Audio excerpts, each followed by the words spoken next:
and welcome to Council Catch-Up here on WSTO TV. I'm your host, Derek Westby, and we're here to talk about the June 10th, 2025 City Council meeting, and I'm here with Mayor Swadley. Welcome. Morning. So we had the normal call to order, public comment period, and consent agenda. And then we got into old business with an ordinance amending no parking in front of Kegonsa School. Yeah, we actually had two ordinances in a row that related to Kegonsa School. As you may know, the detour from the Highway 51 project right now leads you past the school. So we had put temporary four-way stop signs up there, and one of the ordinances to make that permanent, and then the other ordinance is to really limit parking right in front of the school there, is the children are trying to cross the street in the drop-off area. All right, both of them sound like a great way to keep our kids safe over there at Kegonsa. And then we had new business, Ordinance 22 of 2025, relating to tobacco product businesses. Yeah, so several months ago, Adam Peters, who is in charge of the Wellness Coalition here in Stoughton, it brought this to our attention, the fact that we had an unusually large amount of vape shops in our community. So we did some investigation on how we could potentially try to create a situation where we could keep the vape shops from being close to schools, neighborhoods, churches, healthcare, and those types of things.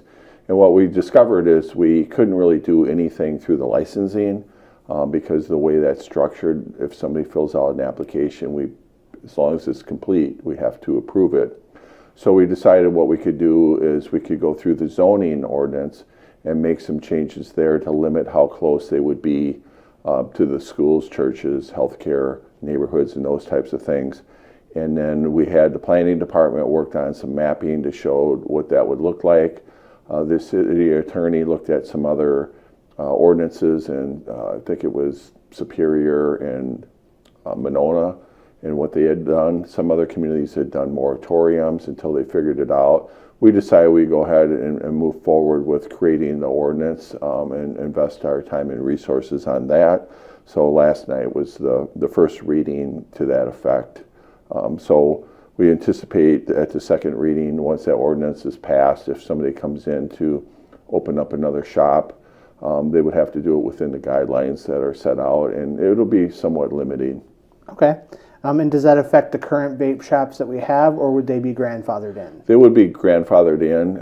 It may affect them if they're looking to expand in a strip mall, for example. They wouldn't be able to enlarge their shop. And there's also some provisions in there for like C-stores that sell vape shops. It has to be like 10% or less of their floor space. Okay. And then the next thing was Resolution 80, proposal from Ellers for the annual tax incremental financing reporting. Yeah, so Ellers is our financial consultant, and they've done some preliminary work to kind of show the state of our tax incremental financing districts. And this proposal would just really allow them to provide that report to the Joint Review Board. The Joint Review Board is made up of a member of each of the taxing authorities, the school district, the city, the county, Madison College, and then also a community at large member, which is typically the chamber president. And the Joint Review Board is responsible for the creation of these tax incremental finance districts, and we have to report to them on an annual basis. So this report from Ellers would be presented then. All right. The next item was Resolution 81, a budget amendment to sponsor Juneteenth. Yeah, so you might recall a few months ago we had a request to provide funding for the Juneteenth event. That funding was approved, and this motion here was just to figure out where that money was going to come from. That is still an unknown because this resolution did fail. Okay. And then Ordinance 23 of 2025, establishing a pocket neighborhood overlay district. Yeah, so we had a member of our redevelopment authority that had brought our planning director this concept of a pocket neighborhood. Some places they call them cottages, and basically what it is, it's kind of smaller homes in an area. Maybe they would have a one-car garage, either attached or detached, have a lot of shared space. And what we're trying to do is, this is one of the options that we're looking at to create more affordable housing options for people. I know in the Dane County Housing Strategy Team that Director Munz-Pritchard and I are part of, the Pocket Neighborhoods is an initiative that we're trying to do countywide, especially on some of the smaller, unique infill projects that we're trying to complete. And so the City Council, over the course of several meetings and the Plan Commission, have had communications about creating this ordinance, what it would look like, what the parameters would be.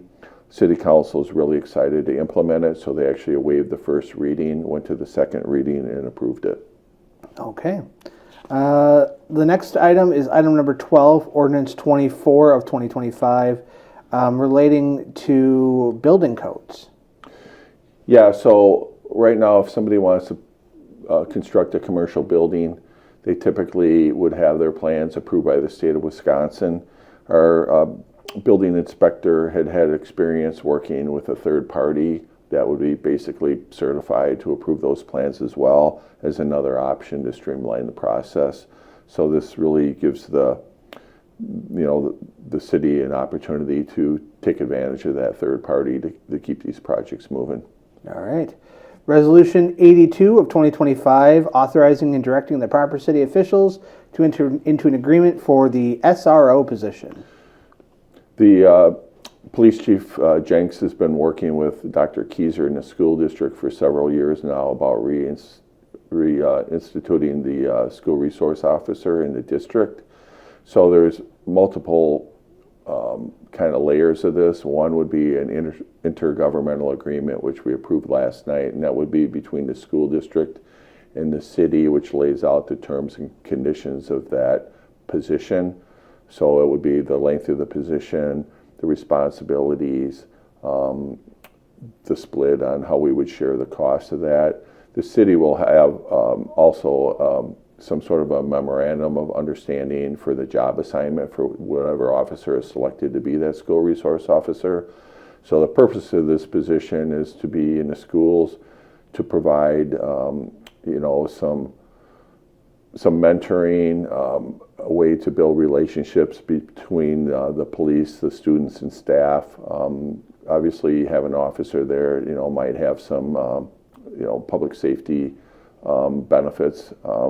But the main thing is to build relationships and educate students. We're not there as a punitive measure. There's going to be times where that comes into play, especially on truancy. We're really limited on what we can do by state law. But what we really want to do is get ahead of some of that and work with the students, the staff, and the families to set up the students for success. So our goal here is to get somebody selected and provide some training, hopefully in July, do some summer programming with the staff and administration in the school districts, become familiar with the people in the buildings, the students and the families, and then be ready for the next school year. That sounds good. We've got the next two items are both related to the same lots at 1521 East Main Street. Yeah, so most people would refer to this lot as the lot with the billboard out on the east side. So there's actually three lots, or three deep. And we have a proposal from Badger Car Wash to rebuild there. You might recall there was a car wash on the other side of Main Street, and that building was purchased by Scotland. This particular lot here has been vacant as long as I can remember. I don't know if there's ever been anything on there. So we have to install all the utilities underground, and we're trying to push this through to get the underground utilities installed before the DOT does that section of pavement. And this is CSM is a certified survey map, which would basically combine lots, so we can configure it to hold the car wash. So there'd be a couple bays for self-serve and a couple for automatic, and then some vacuums along Main Street there. So it's pretty exciting to have a project on the east side of town. The folks that live on the east side really like to see some development occur, so we're hoping that this will kind of provide some momentum and kick off that future development. All right. And then item number 16 is related to the utilities audit. Yeah, so on an annual basis, the Stoughton Utilities has an audit, and the utilities finance manager, Shannon Stats, provided an overview of electric, water, and wastewater, and really just kind of highlighted kind of where we're at financially in those areas. The audit was clean, no issues there, and it was just kind of report out. They had a more detailed report that occurred earlier at the Stoughton Utilities Committee meeting. Okay. Item number 17 was Resolution 86 of 2025, amending the agreement with the state related to some of the construction on Highway 51. Yeah, so as these projects kind of evolve, we oftentimes run into surprises, good and bad. And when we do, we have to make adjustments. Maybe we have to move. In this case, I think it was some utility work. So there may be some additional expenses with that. So sometimes, the best laid plans don't always work out. This one here is pretty minor. So we just really had to approve the revision in order to accommodate what's actually happening out in the field. All right. Last item was Resolution 87 of 2025, cost reimbursement agreement with Continental 877 Fund LLC. Yeah, so Continental is a builder that is working with Stoughton Trailers, or STI is referred to them as, and they would like to build about 310 units of multifamily apartments behind Sandhills School, and it would be called Stoughton Authentics. They have similar projects in Cottage Grove. I believe they're also working on one in DeForest right now. They do their own property management. And whenever we work with developers, we enter into a cost reimbursement agreement. And basically what that does is it outlines the terms and conditions for staff so we can get reimbursed for our time, as well as our city attorney, engineers, financial consultants, anything that we need to support the work we do for those developments. All right.